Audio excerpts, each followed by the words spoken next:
This is a young buck, little 8-pointer. Never like to see that.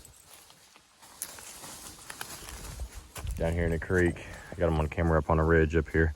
I'm assuming it's a little blue tongue. We got hot and dry, and I saw a doe dead the other day too by a creek, so hoping that's what it is and not CWD. So the past week, past 2 weeks actually have been kind of slow in the deer hunting world.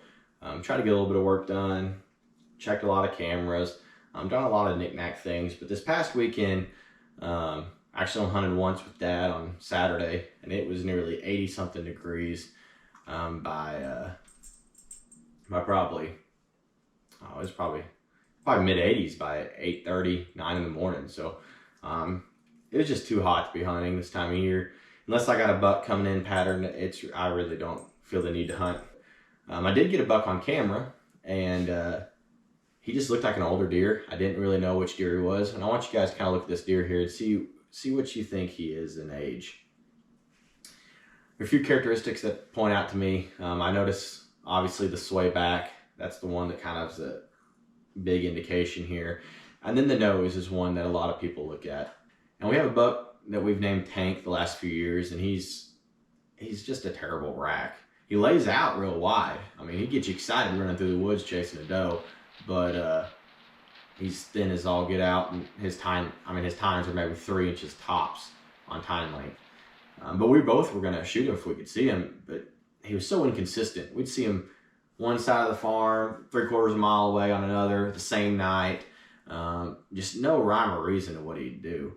But we knew his central location, and he'd be on if we had a scrape anywhere along one of these old logging roads, he was there. We get pictures of him. Very nocturnal, and those nocturnal deer. A lot of people say there's not such thing as a nocturnal deer. That means they're daylighting somewhere else. Well, I'm gonna tell you, I believe that for most deer, but on this buck, I've got enough pictures of him. I got thousands of this deer, and I know his bedroom because he's been in the same spot year after year. He's there in the morning, he's there in the evening, he's there at noon, he's there at... This deer rarely showed up in daylight. And so if there was ever a deer to make me think that nocturnal deer exist, this is one of them. Troy sent me that picture and said, dude, this is Tank. And if that's the case, I kind of went through some photos this past, like I said, didn't get a lot of hunting time in.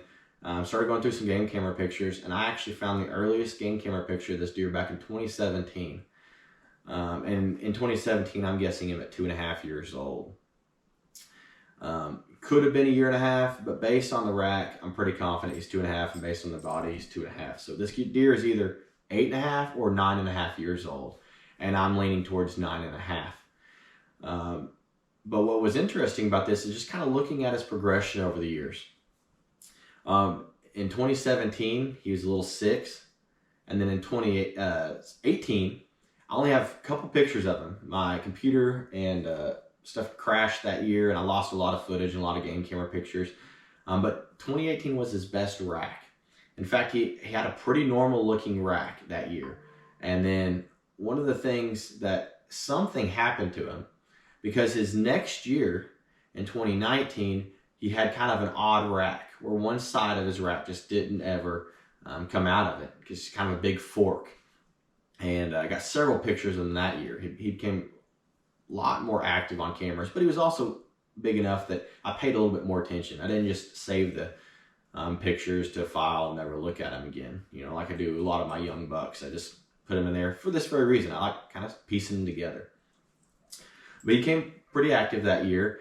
And then in 2020, he didn't grow much in size. But in 2021 and 2022, very similar in size, and just laid out. Pretty much a mainframe 7-pointer. One of the years, I gotta look here, one of the years he was an 8-pointer.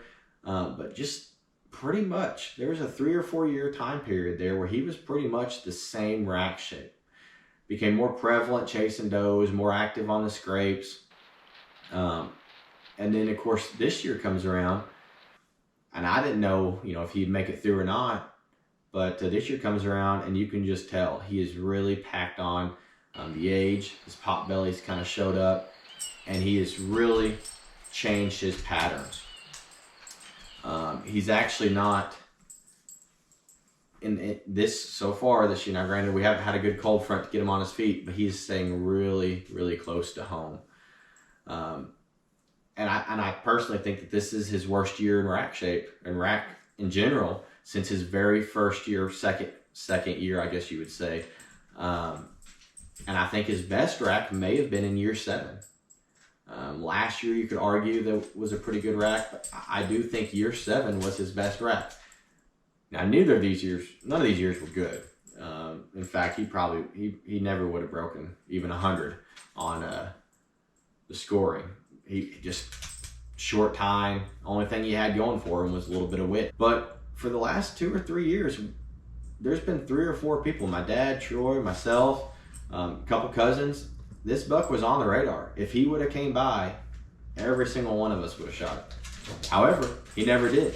He was able to skirt 4 or 5 people that hunt pretty frequently on a farm and just never, I mean, no one even, I don't have a single bit of footage of that deer on my camera. Only game camera pictures. Never once did he come in front of me in 9.5 years. And that's just crazy to think. I have tons and hours of footage of deer, and this guy somehow managed to escape it. But this buck here, like I said, Tank, he's one of those that, you know, it'd be kind of neat. Part of me wants to end a story with him, being the fact that he was able to skirt us this long, and how neat that'd be to shoot a 9.5-year-old deer, mature buck. He has terrible genetics. I'd like to get him out. No telling what he's bred and how many does he's bred and his genetics running through. And honestly, a buck that's able to skirt us that long, I think I could shoot him pretty easily right now. He looks like he's kind of, you know, let his guard up a little bit this year. I personally don't want to shoot him. I'd like to see him just live out his old age. Let me know what you kind of think. I just think it's kind of a unique situation. You're like,